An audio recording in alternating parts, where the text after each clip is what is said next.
Bismillahirrahmanirrahim. Assalamualaikum warahmatullahi wabarakatuh. Waalaikumsalam warahmatullahi wabarakatuh.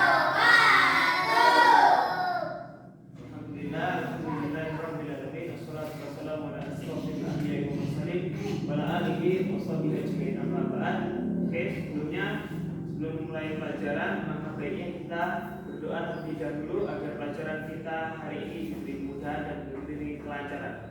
Berdoa mulai. Bismillahirrahmanirrahim. Raditu billahi rabban wa bil islami dinan wa bil Muhammadin nabiyyan wa rasulan. Rabbi zidni ilman warzuqni fahman. Amin Ya Rabbal Alamin. Alhamdulillah Rabbil Alamin. Oke. Sebelumnya kan Mas Bizan absensi terlebih dahulu ya. Bagi nama yang Mas Bizan panggil bisa ajukan jari dan bilang hadir. Dan yang tidak masuk nanti bisa teman yang tahu keterangannya bisa menyampaikan ya. Yang pertama Almira, yang kedua Caca, yang ketiga Biaso, Hadir. yang keempat Vino, Hadir. alhamdulillah. Yang kelima Krisna, Hadir. yang keenam Wita, Hadir. yang ketujuh Radit. Tidak hadir. Tidak hadir. Kenapa? Sakit. Iya. Hadir. 9 Ferdi Hadir. hadir. Terakhir 10 Galih. Nah, oke, lanjut ya. Gimana kabarnya adik-adik semua? Sehat semua ya. Mana semangatmu? Alhamdulillahirrahmanirrahim. Oke, lanjut. Kita hari ini adalah mata pelajaran fikih bab sholat qashar. Ada yang sudah tahu apa itu sholat qashar? Belum ya? Oke, Mas Bizan jelaskan terlebih dahulu sedikit tentang sholat qashar. Jadi, sholat qashar itu adalah sholat yang diringkas rakaatnya, yang awalnya 4 menjadi 2 rakaat. Loh, kok bisa Mas? Bisa.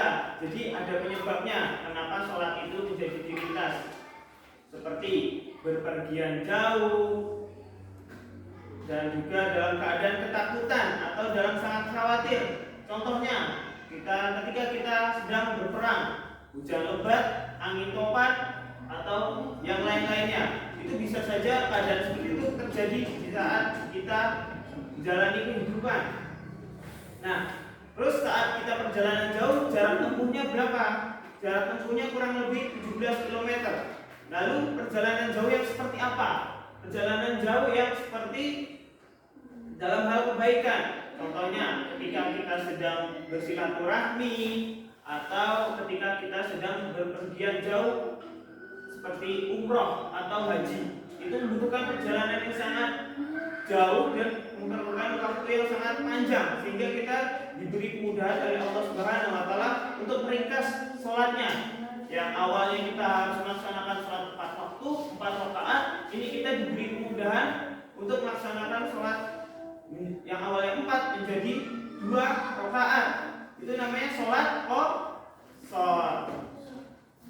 Oke. Itu dari pengertian dan sebab-sebabnya.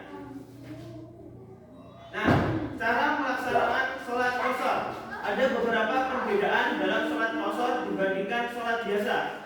Perbedaannya antara lain dari segi niatnya, dari jumlah rakaatnya diringkas dari 4 menjadi 2 rakaat. Dari segi tidak ada bacaan tasyahud awal. Contoh niat sholat zuhur ya, ini untuk yang sholat qashar. Sholli fardhu zuhri ra'ataini qasran lillahi ta'ala. Artinya saya sholat zuhur 2 rakaat dikosor karena Allah Ta'ala. Kita contoh niat sholat zuhurnya. Lalu cara melaksanakan sholat jamak qasar. Cara melakukannya dengan cara kita menggabungkan 2 waktu sholat dan diringkas jumlah rakaatnya. Dalam sholat jamak qasar jumlah rakaatnya dapat diringkas hanya sholat zuhur, asar, dan isya. Jadi yang bisa dikosor itu adalah sholat yang jumlah rakaatnya 4. Jadi kalau maghrib, subuh tidak bisa dikosor atau tidak bisa diringkas.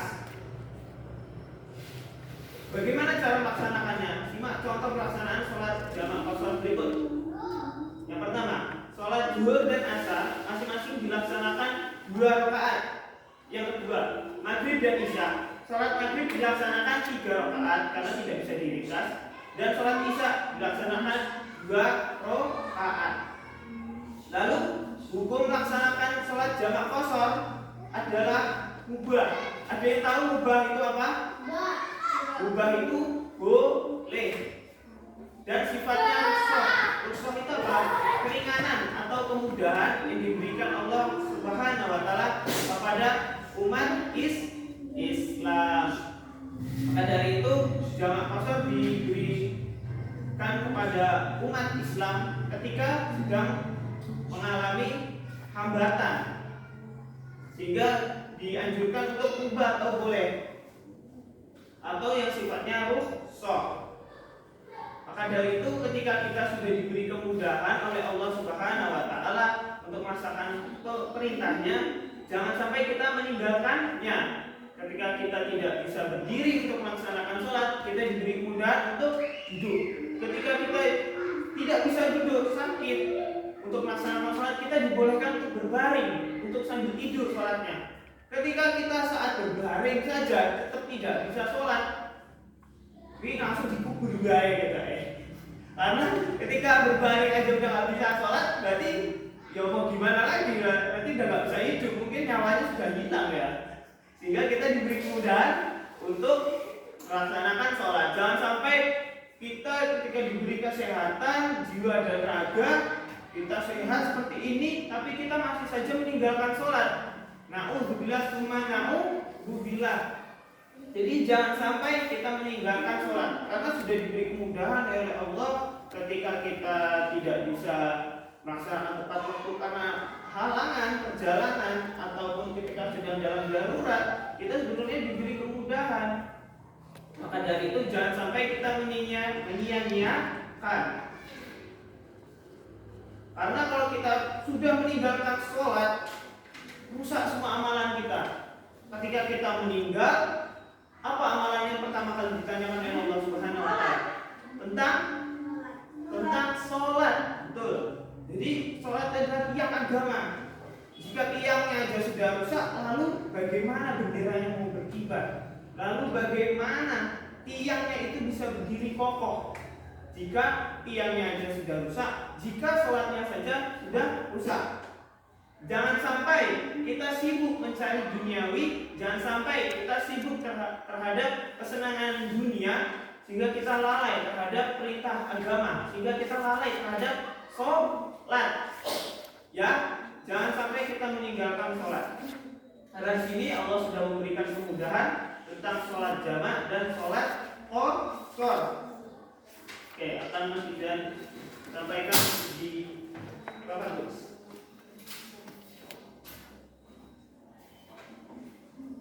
Kita mulai dari pengertian tadi. Kita mereview mulai dia pengertian sholat.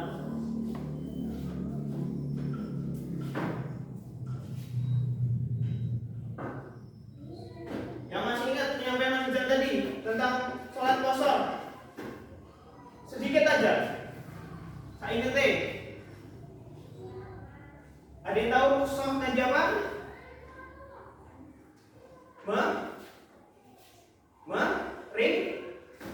Meringkas, betul. Rukhsah tadi apa? Meringkas, betul. Rukhsah itu adalah meringkas ketika kita dalam keadaan contohnya? Halangan seperti apa? Ketika hujan lebat atau hujan deras, ketika sedang datang bencana atau angin topan, sehingga kita diberi kemudahan untuk menggabungkan sholat wajib yang sudah diperintah oleh Allah Subhanahu wa Ta'ala. Rukhsah tadi apa? Meringkas, betul. Rukhsah itu adalah meringkas.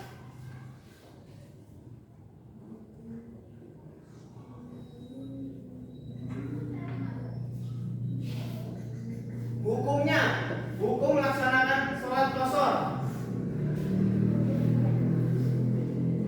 Mubah tadi artinya apa? Mubah tadi artinya? Mubah artinya boleh. Nah, betul. Hukum dari sholat qashar tadi apa? Mubah, bukan mudah ya. Mubah. Artinya mubah apa tadi biasa? Mubah tadi artinya apa? Mubah tadi artinya apa? Boleh. Boleh. Nah, dengarkan biasa. Mubah itu artinya boleh. Jadi kita dibolehkan untuk mengkosor sholat. Tadi yang dikosor atau yang diringkas, sholatnya yang berjumlah berapa rakaat? 4 rakaat, betul. Sholat apa aja yang berjumlah 4 rakaat? Zuhur, asar, Zuhur, asar, isya. Sholat subuh bisa diringkas? Tidak bisa. Maghrib? Tidak bisa. Jadi hanya jumlah rakaat yang berjumlah 4, yaitu sholat yang pertama dulu sholat zuhur. Yang kedua sholat asar. Yang terakhir sholat baik. Maghrib mau ngomong. Intinya yang berjumlah 4 rakaat. Oke.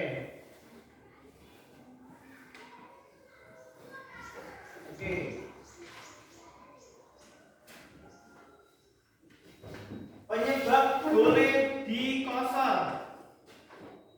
Yang masih ingat siapa? Penyebabnya boleh sholat dikosor. Karena ada perjalanan jauh. Tuh, sedang perjalanan jauh. Satu lagi. Apa? Waktu mengalami ketakutan. Ya, waktu mengalami ketakutan atau dalam keadaan darurat. Bepergian jauh.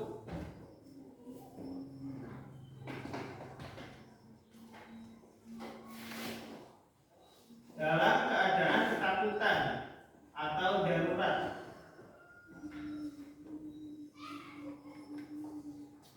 Darurat. Contohnya,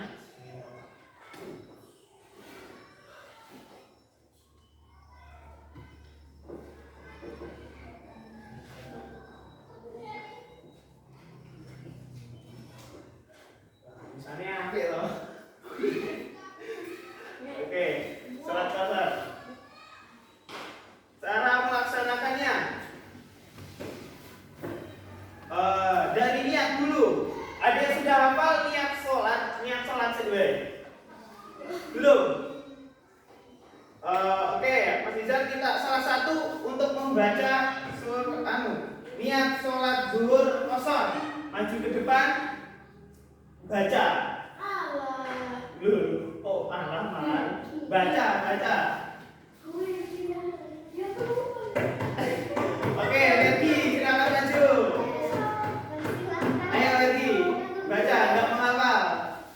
Ayo Mas Izan tuntun. Iya, ayo Leti. Tepuk tangan untuk Ferdi. Oke, ingat sholat zuhur.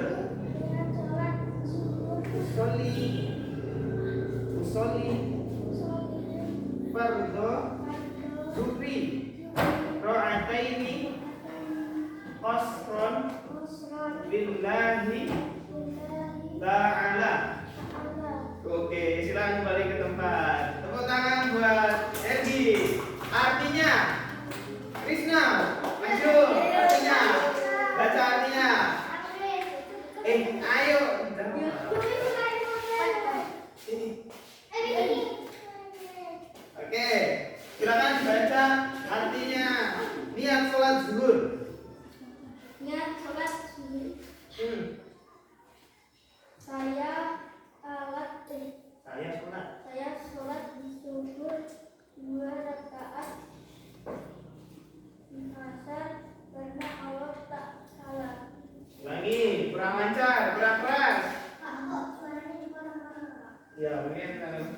kesulitan. Lagi, saya sholat zuhur. Saya sholat zuhur 2 rakaat Kosor. karena Allah Ta'ala. Terima kasih tepuk tangan buat Rina. Itu tadi sedikit tentang niat sholat kosor, sholat zuhur ya. Nanti bisa dihafalkan di rumah, bisa dipelajari di rumah.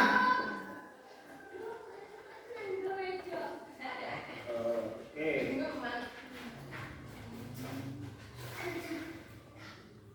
Sholat zuhur dan asar masing-masing dikerjakan dengan berapa? 2 atau 4 rakaat jika kita ringkas. 2 rakaat. Jadi 2 rakaat yang harusnya 4 jadi 2. Dan itu bisa dilaksanakan di waktu zuhur. Dan maghrib dan isya, maghrib tidak bisa diringkas, maka tetap 3 rakaat. Dan sholat isya diringkas menjadi 2 rakaat. Ada pertanyaan lagi dari Mas Ijan. Apa hukumnya melaksanakan sholat? Ya. Apa? Ya. Hah? Melaksanakan sholat, bukan melaksanakan sholat kosor ya. Beda. Kalau melaksanakan sholat, hukumnya apa bagi seorang umat muslim? Wajib. Betul, wajib. Wah, Krisna masih belajar ini di rumah. Jadi hukum melaksanakan sholat adalah wajib. Namun dalam keadaan tertentu Allah Subhanahu wa taala memberi kemudahan untuk melakukan kewajiban tersebut, yaitu dengan cara jamak dan qashar. Maka dari itu ketika kita dalam keadaan darurat, dalam keadaan perjalanan jauh, kita dimudahkan oleh Allah Subhanahu wa taala yaitu dengan adanya sholat qashar, yaitu meringkas atau qashar. Dan hukumnya adalah mubah. Dan sholat-sholat yang bisa diringkas yaitu sholat yang berjumlah 4 rakaat, zuhur, asar, isya. Dan penyebabnya ini perpergian jauh dan dalam keadaan darurat, contohnya angin topan, hujan lebat dan lain-lain. Oke, baik. Ada pertanyaan terkait pelajaran kita hari ini? Belum? Oke. Jadi kesimpulannya, jangan sampai kita meninggalkan sholat ya dalam keadaan apapun, dan jangan sampai ada alasan lagi, ketiduran, lupa ya, jangan sampai ada alasan seperti itu lagi ya. Sanggup kelas 4 sanggup untuk melaksanakan sholat 5 waktu? Sanggup. Ulangi, sanggup kelas 4 untuk melaksanakan sholat 5 waktu? Alhamdulillah. Jadi ketika kita sudah diberi kemudahan oleh Allah, jangan sampai kita lalai. Jadi ketika diberi kemudahan, jangan sampai kita lalai terhadap kemudahan Allah Subhanahu wa taala. Oke, mungkin itu ada pertanyaan dari anak-anak? Cukup? Oke. Apa? Cukup? Ya. Mungkin itu saja pelajaran fikih tentang sholat qashar yang bisa Mas Rizan sampaikan. Apabila ada salah kata maupun perbuatan, Mas Rizan mohon maaf yang sebesar-besarnya. Mari kita tutup dengan doa penutup majelis. Subhanaka Allahumma wa bihamdika asyhadu alla ilaha illa anta astaghfiruka wa atubu ilaik. Kita baca istighfar 3 kali karena kita tidak tahu dosa apa yang telah kita lakukan pada hari ini. Astaghfirullahaladzim. Astaghfirullahaladzim. Astaghfirullahaladzim. Semoga pelajaran kita pada hari ini bermanfaat bagi kita semua. Assalamualaikum warahmatullahi wabarakatuh.